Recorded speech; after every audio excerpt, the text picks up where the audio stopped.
Before we start today's show, we want to invite you to stick around at the end of the episode to enjoy a preview of a new podcast that premieres on July 14th. As the industry's exclusive cannabis podcast network, MJ Bulls is proud to present Women Leading in Cannabis.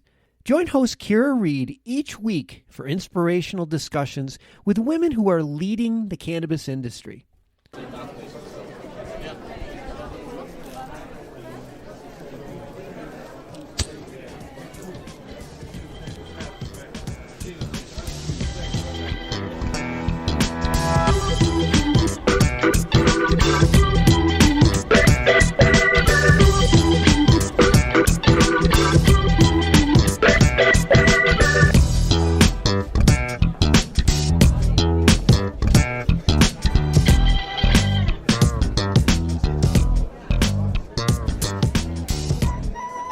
Hello, everybody, and welcome to the Deadhead Cannabis Show. Jim Marty here, reporting from beautiful Longmont, Colorado. I got my partner Larry Mishkin up in Chicago. Jim, how you doing? We are on stay-at-home order here as well, but luckily today we've had beautiful blue skies, and when appropriate, we try to sneak outside and get a quick walk around the block and take advantage of it. Well, very good, and we are lucky enough to have guests today. We have Brian and Matt, and they are former Marines and are doing some experimentation with cannabis and CBD products for post-traumatic stress syndrome and others. So with that, Matt and Brian, go ahead and introduce yourselves with your full names and the full name of your company, and take a few minutes, tell us your story, tell us how your company got its name and what you're up to. Yeah, sounds great. So this is Brian Buckley, and we have Matt Kern here as well. The company is called Hellman Valley Growers Company, and what we're doing is we're former Marine Raiders, which is the special operations component that goes to Special Operations Command from the Marine Corps. And we came up with the name because we served in an area in Afghanistan called the Helmand Province.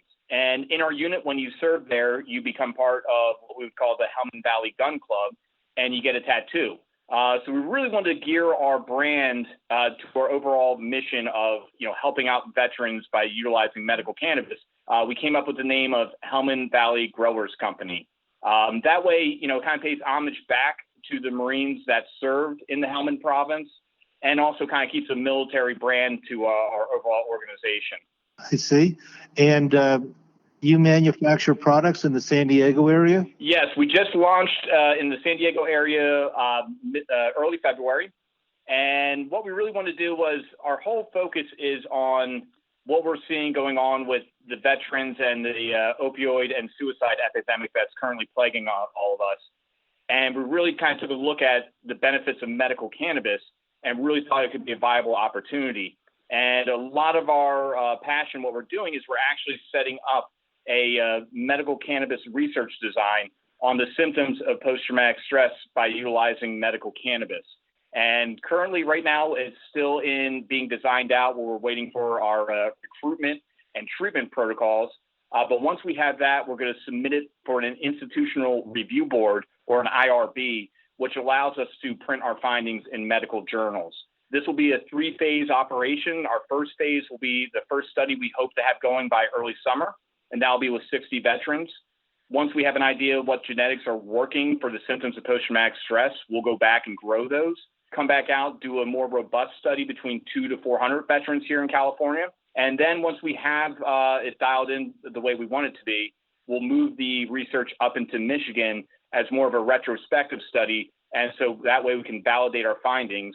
And then from there, we want to get another opportunity to go in front of Congress and show them our homework that we put together, that we have the data, it's backed by American doctors, and yes, medical cannabis is a viable option over the opioids, and see if we can get it into the VA medical system and make medical cannabis federally legal.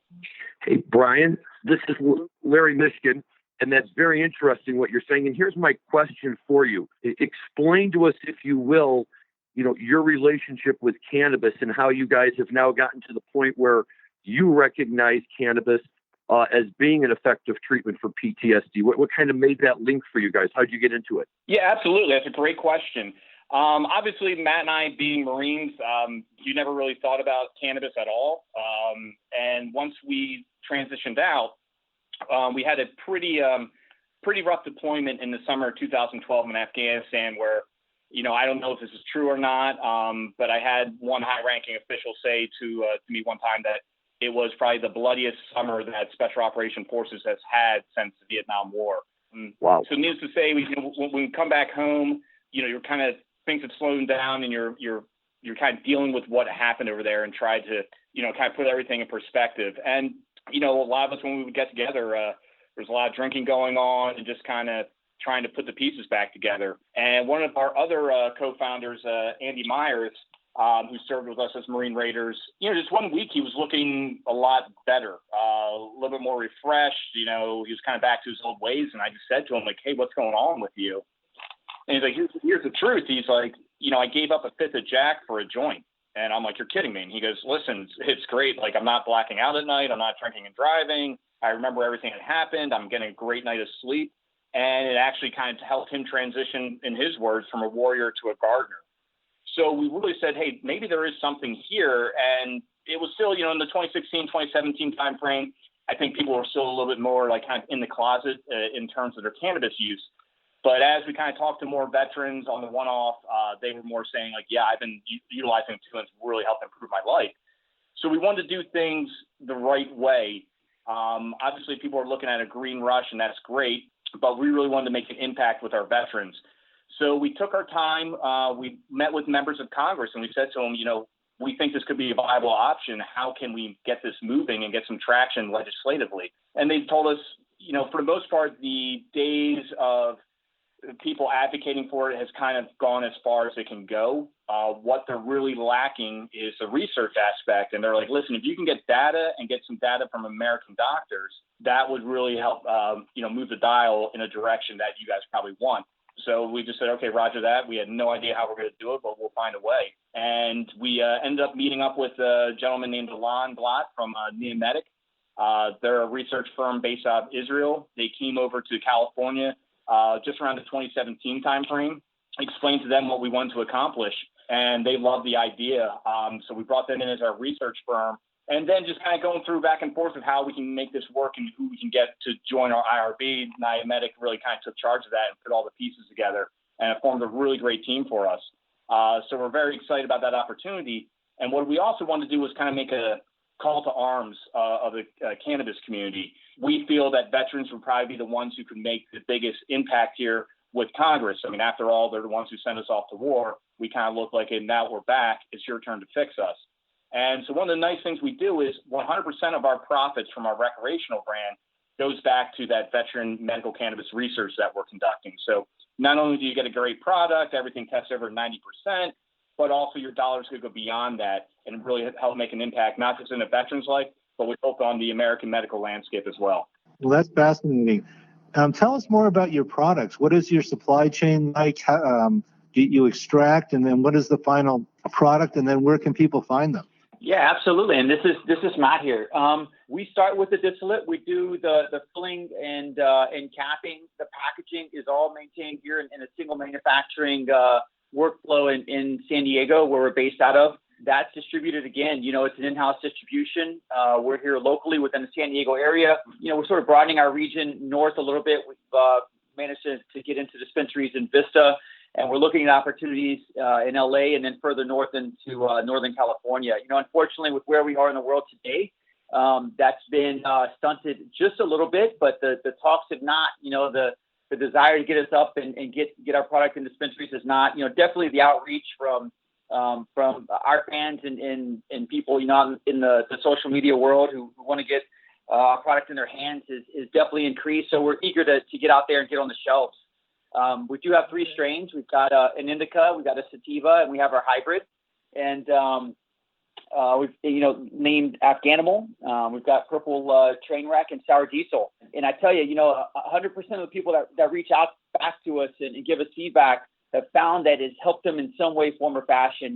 I think the majority of the trends we hear are that it really helped them get a good night's sleep. It was the best sleep they've ever gotten. We've been very fortunate and extremely privileged to be hands-on with some veterans who unfortunately are suffering from some pretty extreme, wounds from their experiences in combat. And the feedback's just been great. I mean, it just really, moves our heart. It's our mission, it's our drive, just to get in the hands and help people, anyone who may be suffering from PTS. Uh-huh. And are your products vape pen cartridges, gummies? What is the end product? Yeah, that's correct. We do cartridges, vape pen cartridges. Gotcha. And then do you cultivate too on the front end, or do you buy other people's product? We don't currently cultivate. Right now, we start with the distillate, and that goes, of course, with the COA and the track through the system. So we understand where our THC levels are, and we're putting it a high quality product out for our consumers. Once we finish this first round of our research with our IRB, we're going to start over with an in-house cultivation, and that's truly where we're going to go hands-on from seed to shelf, if you will. With our cultivator Andy, a team of geneticists and our research based model, so that we can grow the strains exactly the way they're supposed to be grown, and we can track them all the way from their startup in the ground all the way through the extraction process and into the hands of users and the people who need it most. Well, that's great. And tell us your website so people can find the retail shops where your products are sold. Yeah, absolutely. The website would be www.hbgcompany.com. Well, this is really exciting stuff. And so here's what I wanted to say to you guys, because I think the more I hear about this, the more impressed I am. First of all, I love the fact that you're bringing a guy in from Israel, because as I discovered last year and really have known for a while, Israel is so far ahead of the rest of the world in terms of this. And apropos to what you guys are doing, one of the primary reasons why Israel got behind cannabis research so strongly 50 years ago is because they realized that their soldiers were being exposed to hashish and other things through the Arab populations, and they wanted to find out what impact, if any, it would have on their troops. So it was research done specifically geared towards medical troops. And in fact, CBD has become a mainstay of their arsenal over there for treatment for troops and for PTSD and all of that. So what you guys are doing here is just carrying the ball to the next level and pushing that forward. And I think it's tremendous to see that. And it's also, what you're saying is very, very consistent with things that I've heard. Jim, I don't know if you've seen these at all the cannabis conferences. They always have a group there from a group called Athletes for Action. And it's a bunch of former, usually football players or hockey players, the ones who are really getting dinged up and banged around a lot. And every single one of them tells the same story that you guys are telling. And this is why I'm such a believer, because none of you know each other and you all say the same thing, which is, I was a football player. We had aches and pains. They'd give us opioids, but we couldn't smoke marijuana because then we couldn't play. We wouldn't get paid.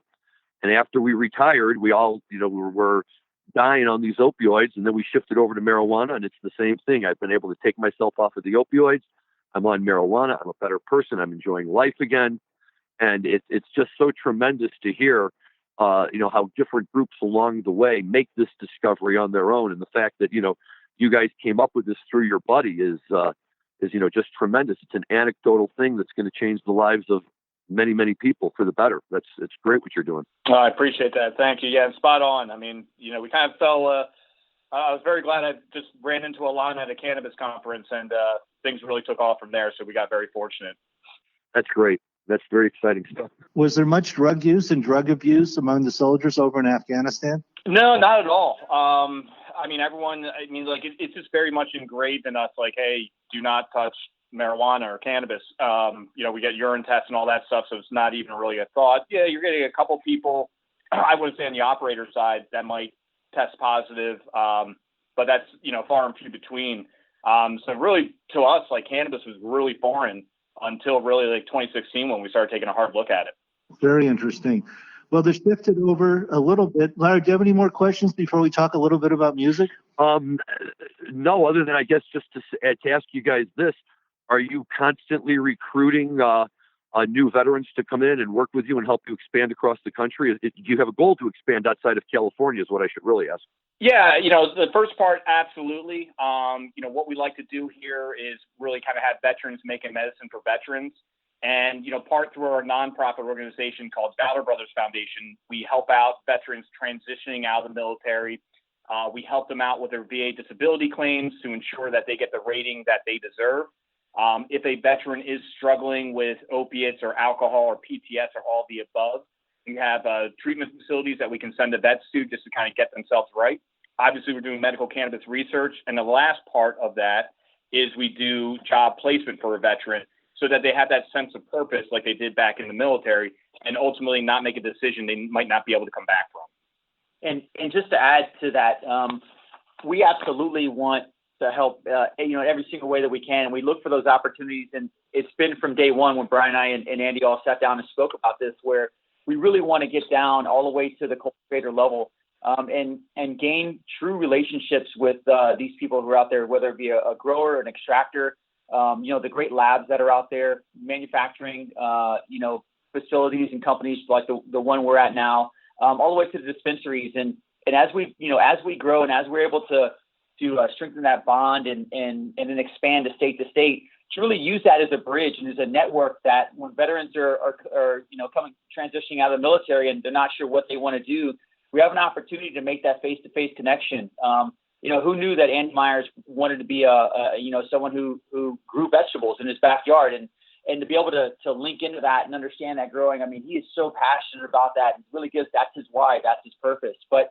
to be able to plug those veterans in, and a lot of veterans want to get out and go back home, and it's a little bit scary, right? Because they're taking a step into the unknown, and they may not have a job to go back into, and to be able to provide that hope for them, and an opportunity to be able to come out and confidently step into the next chapter of their lives and have a place where they can at least start and experience, the same joy that we experience every single day when we come to quote unquote work. Although it's not work for us, we absolutely love what we do every single day, and it keeps us up at night and it gets us out of bed first thing in the morning as we race to work to start another day.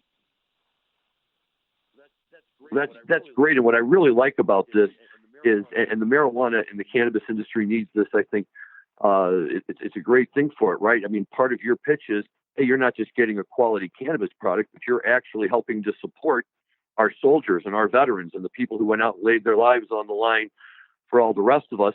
And if you don't mind me saying so, and taking it to the next level, which is, in a lot of communities, the cannabis community still finds itself kind of locked in a battle. In Illinois, for instance, we have adult use, but each community has the opportunity to opt out if they want. And to our surprise, there was a number of communities that were opting out.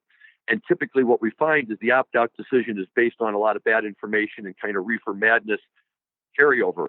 But I would say that in this country right now, regardless of your political affiliation, the one group of people that get universal respect from everyone is veterans.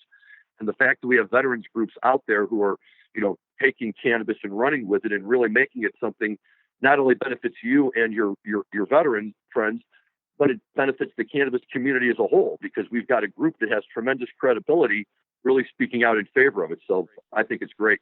Yeah, thank you. Thank you so much for that. We have a term in the military we call ride the breach.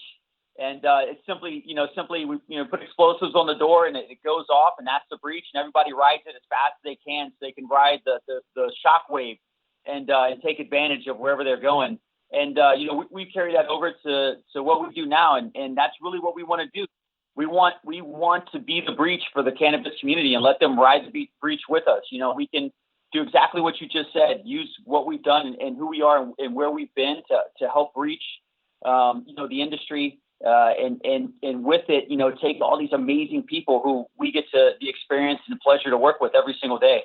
Absolutely. I think it's great, guys. I want to take a quick break to thank you for listening to today's show and to invite you to listen to all the other great MJ Bulls Cannabis podcasts, like Raising Cannabis Capital, the show which features cannabis entrepreneurs that are raising money to expand their organization. Tune in each week on Thursdays and Sundays to hear founders of awesome cannabis companies talking about their business and their fundraising plans. Who knows? Maybe you'll discover the future Amazon or Apple of cannabis on the Raising Cannabis Capital podcast.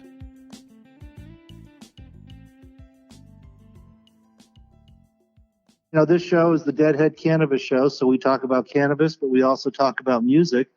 And the question I have for you is, what type of music do Marines going into battle in Afghanistan listen to?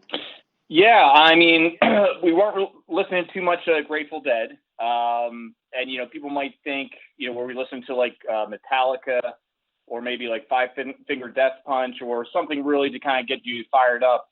But even that, I don't think would really answer the bell for the intensity we were about to face when we went to go conduct combat against the Taliban. So in my eyes and in the eyes of all the guys on the team, there was one voice and one voice only that would get us ready to go, and that was Lady Gaga. Okay, there you go. Lady Gaga was what we listened to right before we went out to battle. So we came with a little poker face, all that good stuff. We were ready to go. It's going to be a bad night for the Taliban when Lady Gaga came on. That's amazing. I'm sure she'll be glad to hear that. Have you ever got to meet or talk to Lady Gaga? I would love to thank her for her service, because honestly, it's like we would listen to her and it was like that cloak of invincibility would hit all of us. And we're like, all right, let's go do this. And then, when we returned back from our missions, we would turn on a little Motley Crue, Home Sweet Home, and get ready to do it all over again. That's great. Yeah, she's got a great voice, and I loved her in A Star Is Born. I think it introduced her to a lot of people who didn't know her very well, so this is great. Yeah, no, that was really a great movie. Well, thank you both very much. Larry, did you have anything in closing? No, just other than I'm going to have to look you guys up the next time I'm in California, because now I'm really intrigued to try your product. That sounds fantastic. We'd love to have you out here. Yes, please do. Thank you for your service. Thank you, guys. We really appreciate it. Well, hey, thank you for paying your taxes. It was our pleasure. Yeah, thank you so much. Absolutely. Well, that was a fascinating interview with Brian and Matt and the great work they're doing with veterans. Shifting it back to the other side of our show, we're in the middle of the pandemic right now in the United States, and a lot of places are on lockdown. A lot of tours have been canceled. So we don't have a lot of music to talk about, but I did find out that Jazz Fest in New Orleans has not been canceled right flat out, but it's been moved to September. So the tickets I bought will be good in September, and I look forward to being in New Orleans. Larry, what do you got? Well, first of all, I was going to say, folks in New Orleans never cancel a party. They may have to reschedule it, but they're not going to cancel it. So that's wonderful. I hope you get down there and you see some great music.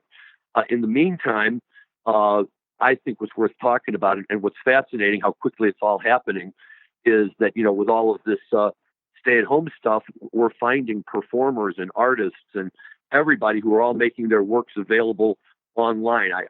I'm going to show my ignorance here because I don't know well enough to know the name of the jazzy DJ who did a big party from his apartment in New York over the weekend and had 100,000 people, including Michelle Obama, logged on. But everybody's getting involved with it, and so why not the groups that we like as well? And Jim, you and I were talking before the show. Phish has announced that starting on Tuesday nights into the foreseeable future, they're going to do something called Dinner and a Movie. And it's fascinating. The movie each week will be a Phish show that'll be streamed live, so you can watch it. And the dinner will be anything you want, except that each week they're going to have a recipe that they throw out there on Facebook. So if you want, you can cook right along with them. So as we sit here on March 24th today, being a Tuesday night, tonight they're going to be showing the show they're going to be broadcasting is from August 31st, 2012. It was recorded at Dick's out in Denver. Jim, I'm going to guess you were at that show. And the meal that they've posted online is Trey and Sue Anastasio's Between Me and My Mouth Veggie Chili. And if you go to their link on Facebook, you can download the recipe and you can cook dinner with them and you can watch the concert with them. And sounds like a great way to spend a Tuesday night to me. Well, yes, I definitely was at that show, so I'll look forward to the replay. I've heard a few things that Phish is up to. I heard Trey's been posting a new song almost every day as he's quarantined in New York. Yes, and I did just read this afternoon that he has canceled his summer tour. Now, I don't know if that also includes Oysterhead, which was scheduled to be touring in the spring. I've got my Oysterhead tickets for April here in Chicago, the third week in April, although I guess given the way things are going, that could already be a dicey situation. But he did announce that his summer tour is being canceled or postponed at least. So, more abundance of caution there. But you're right, Jim. He's putting out new songs for people to listen to every day. And, I think that's great. Museums and art institutes are, putting their gallery exhibits online, operas and everything. And, we can get all the arts we want just as long as you have a good internet connection. Very interesting. So Yeah, he always does Red Rocks with the Trey Anastasio band. So that'll be a shame if we don't get that this summer. But yeah, I sure enjoyed the Oysterhead show I saw in February. Les Claypool really dominated. Trey was actually, basically second guitar to Les Claypool's bass, and Claypool did most of the lyrics as well. So it was very good. Stuart Copeland did a great job on the drums. Another thing I heard about Trey, to share a story, which may be true, just heard second or third hand, that he gets a lot of requests from friends for loans and money. And what he'll do, instead of actually outright giving them money, is he'll give them co-writing credits on new songs that he puts out. Oh, wow. Can you imagine big Robert Hunter's buddy back in the day and getting a few co-credits on some of his songs? I did hear a story about Robert Hunter, too. He was playing in Denver, either at Sancho's Broken Arrow or Beyond Key, and the bar owner went up to him at the end of the night with his payment for his service, for his musical performance, and Robert Hunter said, no, you keep it. I'm doing pretty well on the royalties. I like that. That's the kind of story you hope you would hear, right? With a happy ending. I like that. And we lost Kenny Rogers last week. I saw that, the gambler, right? I have to tell you, what's amazing about a guy like Kenny Rogers is, for the last 20 years, I've just had him totally stereotyped as the gambler and that whole thing. And yeah, the song was fun back in the day when we first heard it, and every now and then. When I started reading his obituary and read about all the different musical things he was involved in, the band First Edition back in the late 60s. And I mean, he covered all different kinds of music. He was in rock and he was in country, and he was, really like an amazing person. And I'm, now disappointed that I didn't take enough time previously to really learn more about him and have a chance to enjoy some of that. But yeah, I was very sorry to see that we lost Kenny Rogers. And as part of his obituary, when I was clicking online, there's a 1982 duet that he does with Dolly Parton, I think at the Country Music Awards, where they cover a Bee Gees song, Islands in the Stream, I believe is the name of the song. And it's a great duet. I'd encourage our listeners to check that out as a final tribute to Kenny Rogers. Absolutely. The gambler folds them for the last time. Yep. So, I think that brings us to the end of our time slot. So, Larry, you want to sign us off? I will. Always a pleasure to talk to you, Jim. Thanks to our new good friends, Brian and Matt, for taking the time to come on the show today and tell us all the exciting things that they're doing. I hope you all enjoy Trey's veggie chili tonight and enjoy the fish show. And everybody stay healthy, and we'll be in touch. Thank you, Jim. Okay, over and out.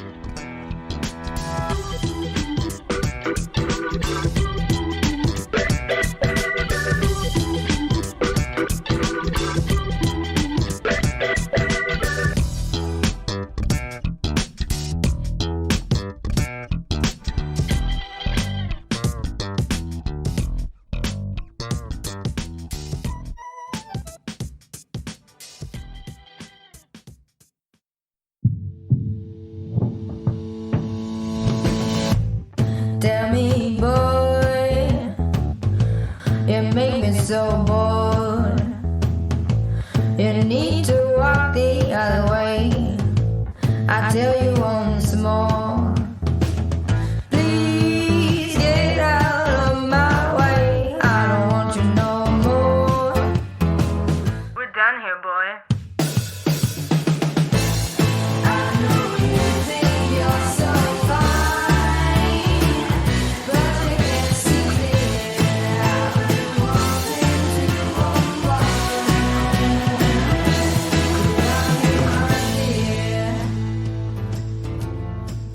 Hi, my name is Kira Reed, and I'd like to invite you to be inspired by the women who are leading in the cannabis industry.